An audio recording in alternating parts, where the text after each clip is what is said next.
That's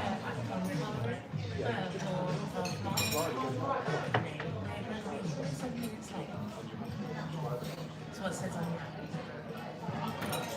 90, and I've already got the date for 28. But it's not even showing up on there yet.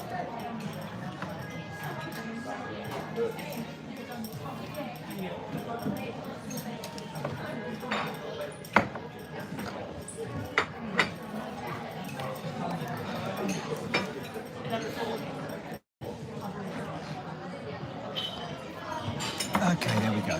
Now, if I whisper like this, can you hear me?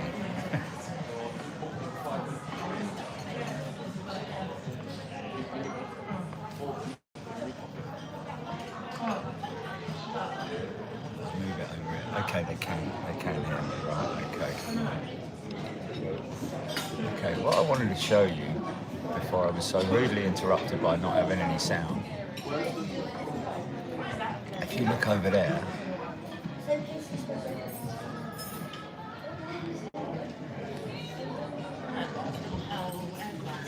okay, to the left. Oh look, I haven't erased it.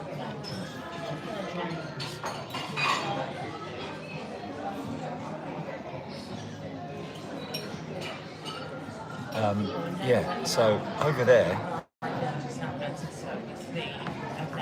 to the left is the tail strike A300, which we talked about yesterday briefly, amongst all the other millions of things. That the damage, because we were sent a picture from somebody airside, the damage on the aircraft. Put it this way, the skid block really did a good job. Like when you look at the severity of that tail strike and how hard it hit. I mean, obviously, it's not a the impact is a slide, isn't it? It's not like, you know, like being hit straight onto it. It was a slide, but even so, you can see that what appears to be either a carbon, I think they're carbon, the skid blocks that they use on these jets, and there looked like there was two actually, but the main one's obviously taken all the hit. Quite interesting, because obviously it was the impact that damaged the APU.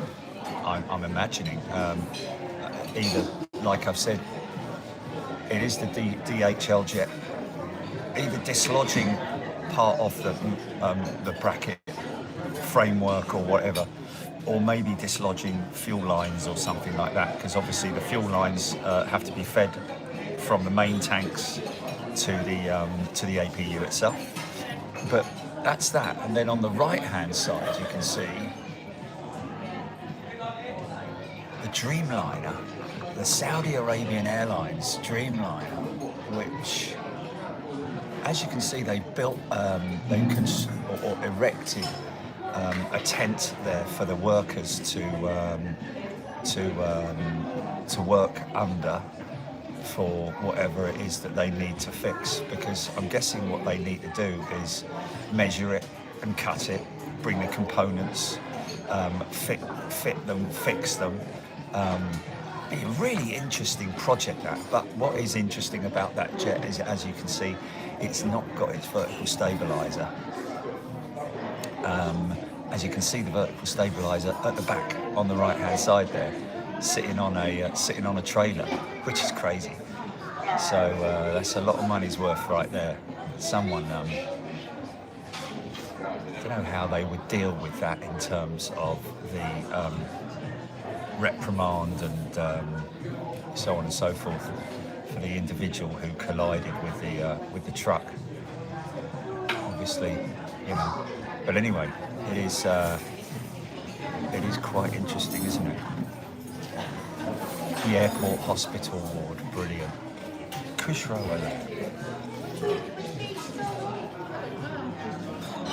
so we're off to Atlanta. Julia Wilmot.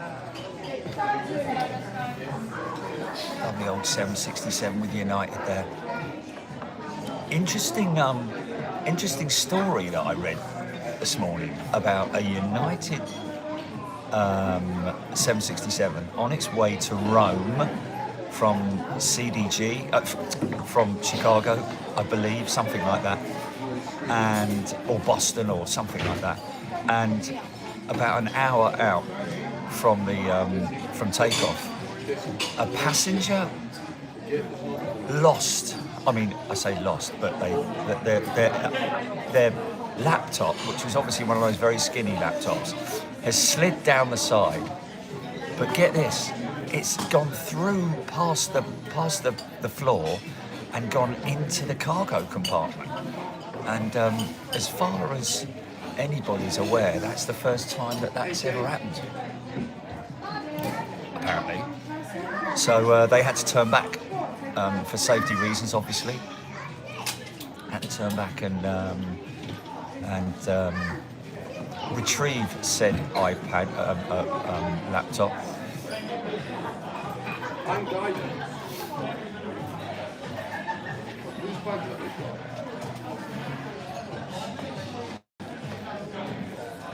Sit down where he's got the worst bag to carry. Bag in there.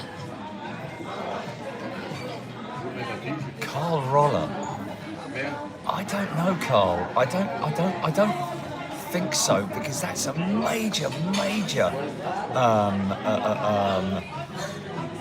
operation, isn't it? Taking the back end off, because it was only around the door that the vehicle punctured. You see this vehicle, this catering vehicle that you're seeing there with Doe & Co, that's just pulling up to this 320 here.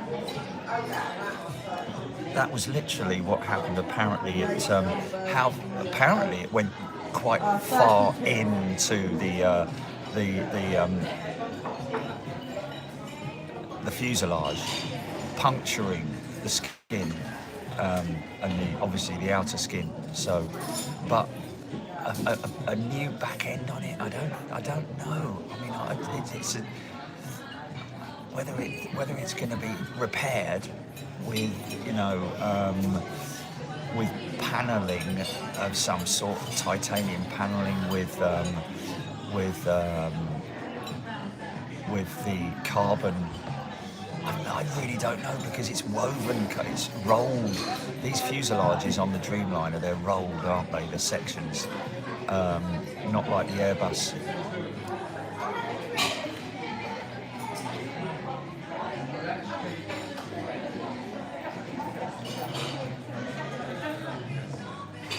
Yeah, James Dayton, it is a hell of a... It just is crazy, isn't it? No one's ever heard of that before. Lovely old CEO 330, looking very clean. Delta, going to see a few of those over the next couple of days. Expecting quite cool conditions, and also rain as well tomorrow, I think it is.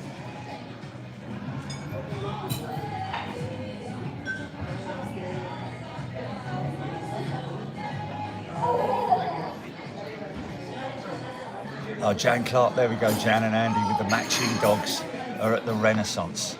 I am, which side am I on?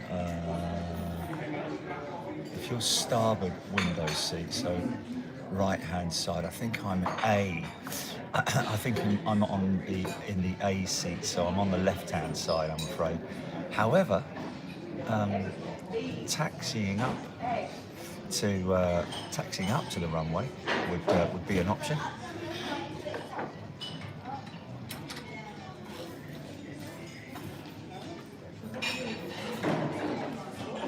Left-hand side.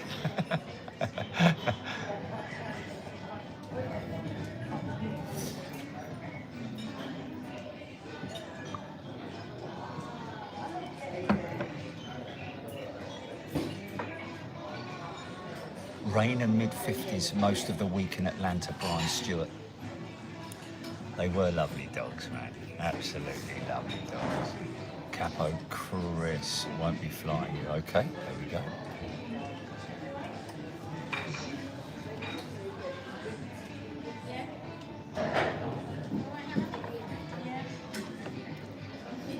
Lee Payne.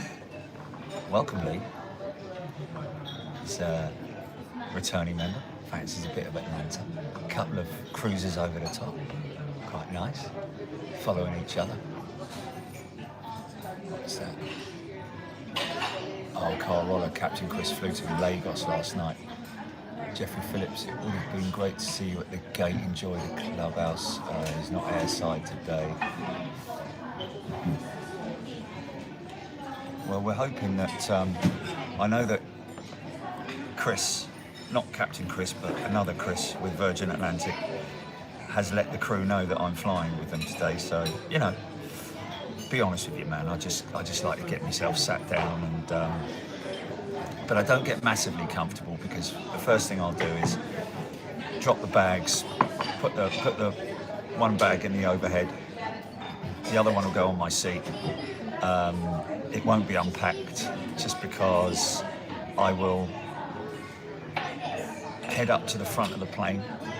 Once all the passengers are boarded, I'll head up to the front of the plane, see if the pilots have got a little bit of time for me just to say hello. Got stickers ready for them. And then we'll see who the CSM is, and maybe someone that's flown with before, or who's. I do know that apparently there are some posh seats up the front still available, so we'll just have to see if it's blaggable. If it's not, it's not.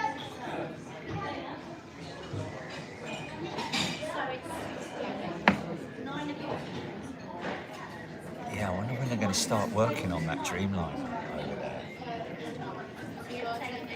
What an amazing project to document that would be. I'd love to do that.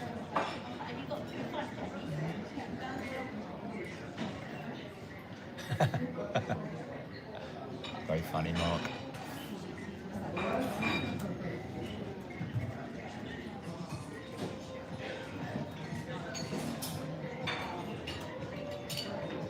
Arrow. Yeah, apparently a lot of people were watching that.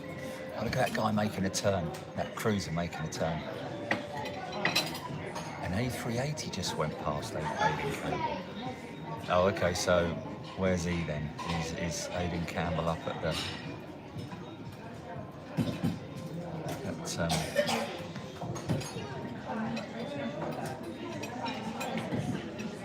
Is he on arrivals? I'm wondering.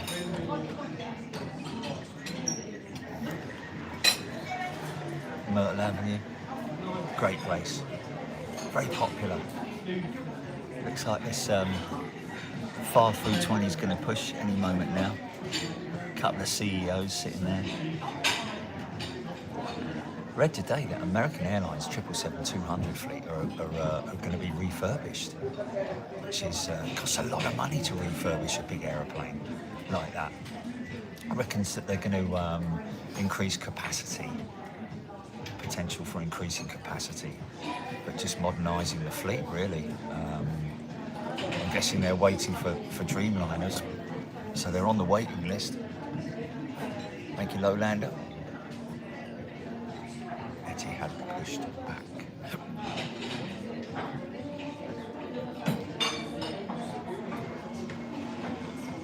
Am I missing some...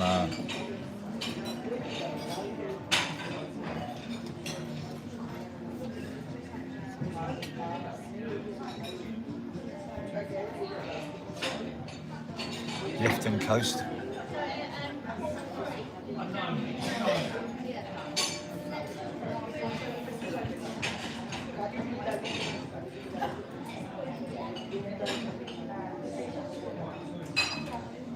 It's gate 40, is it? John Urquhart. There's no point in going down there just yet, is it? Gate 40. That's long. That's a long way down, isn't it? Gate 40.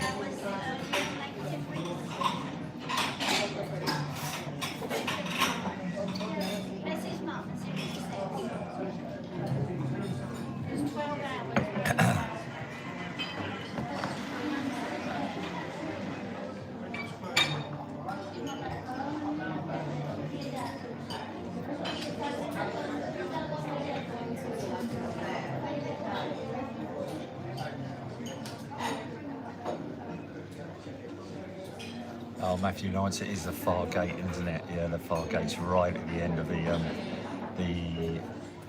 it's the entrance to the cul-de-sac, isn't it?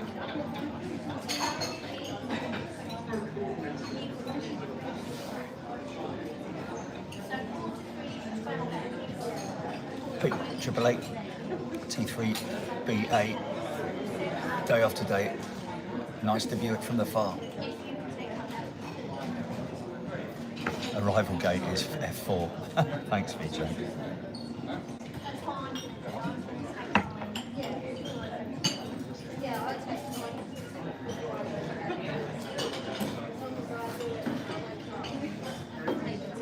Julia Wilmot, looking forward to Atlanta, being a member for almost 2 years and not been there. Right, well, there we go, Julia.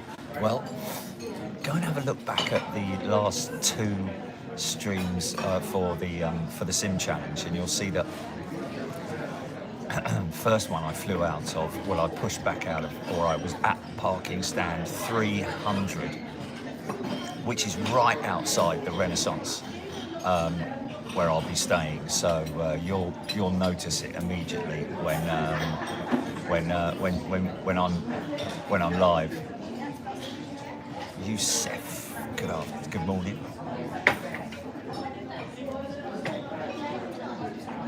A few, Tony. Julia's seen the challenges, good stuff. Lovely old Delta 767. Look. Interesting that somebody mentioned yesterday about Iceland Air getting rid of all their wide-body fleet, reducing their services to America, to the US as well, concentrating more on the going heavy on the European stuff, but getting rid of their 767s. There's only a few of them left in the fleet, I think 2 or 3. They're going to be gone by the end of next year. Mike C, brand new member. Welcome, Mike. And he's first class, going to be joining us in Atlanta. Looby Loo.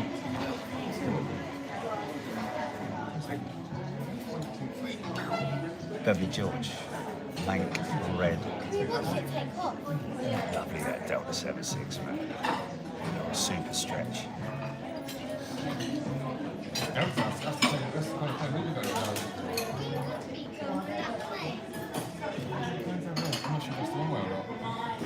Tony Rees, Elise.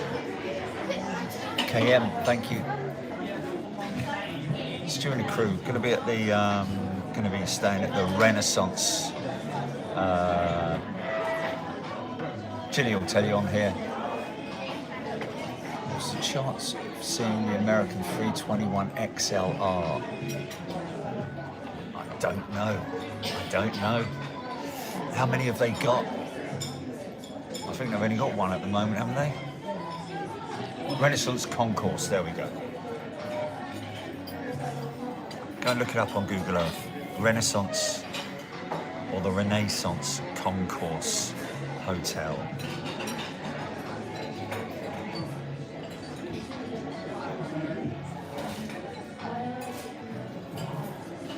Andre van der Gavel, good morning to you, Van der Gavel.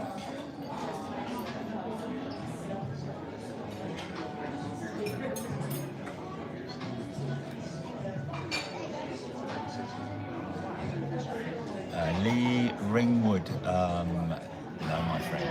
A380 production finished a long time ago. Well, I say a long time ago. A few years ago, wasn't it?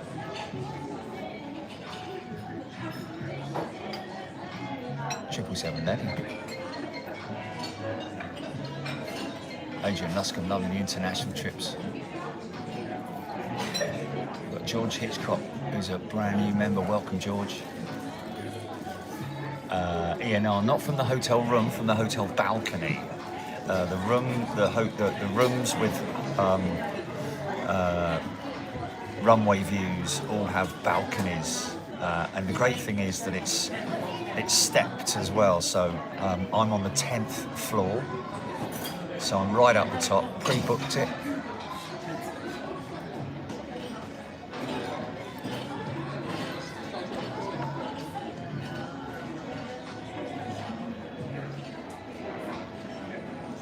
think the wing, I think the tail was removed from the Dreamliner. I don't know whether it was somebody said it, whether it's confirmed, but it was apparently to stabilise the aircraft whilst it's being worked on, because they've obviously they've put stabilisers underneath the back of the aircraft under the tail. So whether that's part of the reason why, because it destabilises the weight factor of the aircraft, being that it would be possibly top heavy with the tail unit on it. I thought horizontals are still on there, obviously.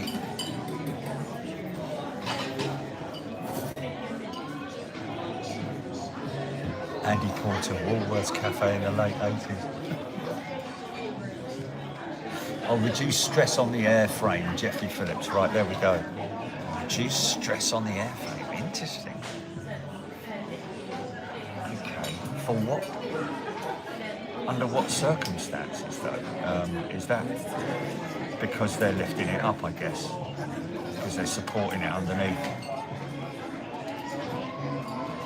Mark Luscombe, BEA, flew to Berlin this morning. I think I'm going to walk to my gate. Should I walk to my gate? Now, one thing I don't want to do is I just want to be a little bit careful. So I think what I'll do is I'll come off live, walk down to the gate, and then get myself in position, hopefully get a view of the aircraft, and then go live again. So I'm going to head down there now, and I will see you back in a little bit. You ready for that, GP?